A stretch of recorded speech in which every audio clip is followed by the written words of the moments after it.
It's the Texan in Tokyo show. Bing! I married a foreigner. Not just you, I'm married to a foreigner too! And being married to someone from a different country is wonderful and fun, but it does come with its own distinct disadvantages. 4 things that you should think about before marrying someone from a different country. Number 1, cultural differences are very important. Of course you are marrying them because who they are, not because what country they come from. But you can't just ignore the fact, the cultural differences. They're super important. They are. When we've talked about international marriages before, we've gotten a lot of comments from people that are like, but I don't see my boyfriend as Japanese, or I don't see my girlfriend as British. And I'm like, oh, that's great. Yeah. But they still are. Because I'm still Japanese and then she's still American and I'm still American. What? It has to do with how you're raised and your cultural values, and that's just not going to change unless you talk about it. So a good example of this that I like to tell people has to do with sleeping arrangements in Japan. Oh, Yeah. we're gonna talk about it. He's tired of this story already. So families in Japan do co-sleeping, which is like mommy sleeps here, daddy sleeps here, all the kids sleep in between. And this can last up until middle school. Or mommy sleeps here, kids sleep here, daddy sleeps in a different room. Which is like how my family does, yeah. And so far every family I've met in Japan follows one of these 2. Where in America I'm used to mommy and daddy sleep in one room, kids can get their own rooms, or kids all sleep together. So I see this often on Facebook, especially of Western guys who are married to Japanese women complaining about the sleeping arrangement because once the baby's born, mommy will take the baby and have her own room, or mommy will take the room and kick daddy out. And so you basically then don't get to really spoon your partner or cuddle with your partner at night for the next 20 years or something like that. And then often even once the kids go off to high school or college, you don't go back to sleeping in the same room. Oh yeah, my parents still sleep in a different room. And they're very happily married. That's just the culture. And so this is just one example of the many, many, many, many things that you will need to talk about when you marry someone from a foreign country. Yeah. And individually, they're all pretty small. It's not a big deal. But if you don't acknowledge them and talk about them, they're going to add up. Indeed, right. It's gonna be hard on you. Number 2 is sometimes when things go wrong or they're confusing, it has nothing to do with your partner's culture. It's their character or their personality. Personality, yeah.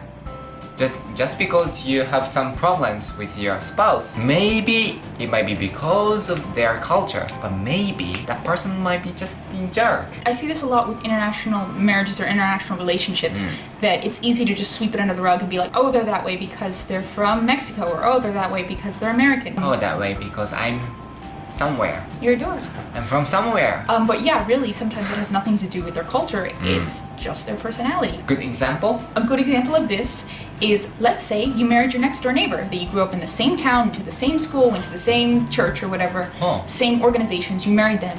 You're still going to have disagreements about all sorts of things. That's right. Like, what kind of drink should we drink? What are we going to have for dinner? Dinner. Mutual friends that you don't like. And when you marry someone from a different country, you're still going to have all of those personal disagreements. Plus you're going to have those cultural disagreements, like how you're going to interact with your in-laws. How you bow. It seems confusing, but don't be confused. You're smarter than that.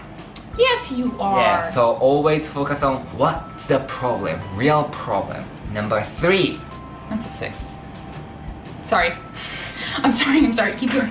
Number 3, learn your partner's language. For example, I'm learning English and she's learning Japanese because she actually studies Japanese every single day. I study English by listening to her. Anyway, so now we are in Ghana visiting her parents. So now I'm speaking English-speaking country. So now we are speaking English, and that's how I study. Studying language isn't fun, and it's hard. Actually, I don't enjoy studying whatsoever. Why do we study each other's language? Because when we have kids, our tiny humans, we want to raise them to be able to speak both languages, so they can talk to both sets of their grandparents, like American parents and Japanese parents. His parents don't speak any English at all, and his siblings don't speak any English at all, so I want to be able to communicate with them. He's still studying English every day, on the probably good chance that one day we're going to move to an English-speaking country.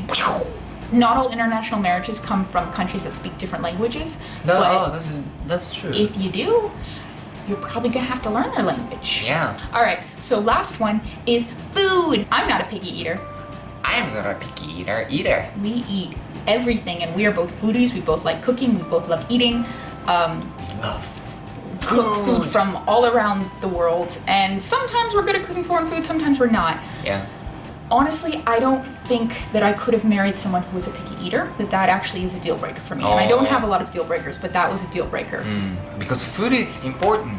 If I married a Japanese person who hated American food, or hated Tex-Mex food, I don't know if I would be okay with that, because that would mean not being able to cook the food that I grew up eating or serving that kind of food to my kids. That's true. To have this conversation with food, like if your partner absolutely hates the food from your home country, are you okay never eating that in your home or not serving that to your kids? We take turns cooking. I cook Japanese food and you cook American food. A lot of foreign food, Yeah. Tex-Mex food, sometimes So- Ghanaian food. So we can both enjoy our culture. So those were 4 things that you should think about before marrying someone from a foreign country. In actuality, we have 8 things. Here, you can hold up a 4th. 8. But this video is getting too long, so we're splitting it into 2 sections. So click on this beautiful man's face to watch the second part. And I got 10. Yeah, we got really gonna. If you like these videos, please subscribe because we put Yes, in videos. please subscribe. Because the more subscribers we get, the more tenor I get. Don't think that's quite true. All right, thanks for watching. Thanks for watching. Bye bye bye bye bye.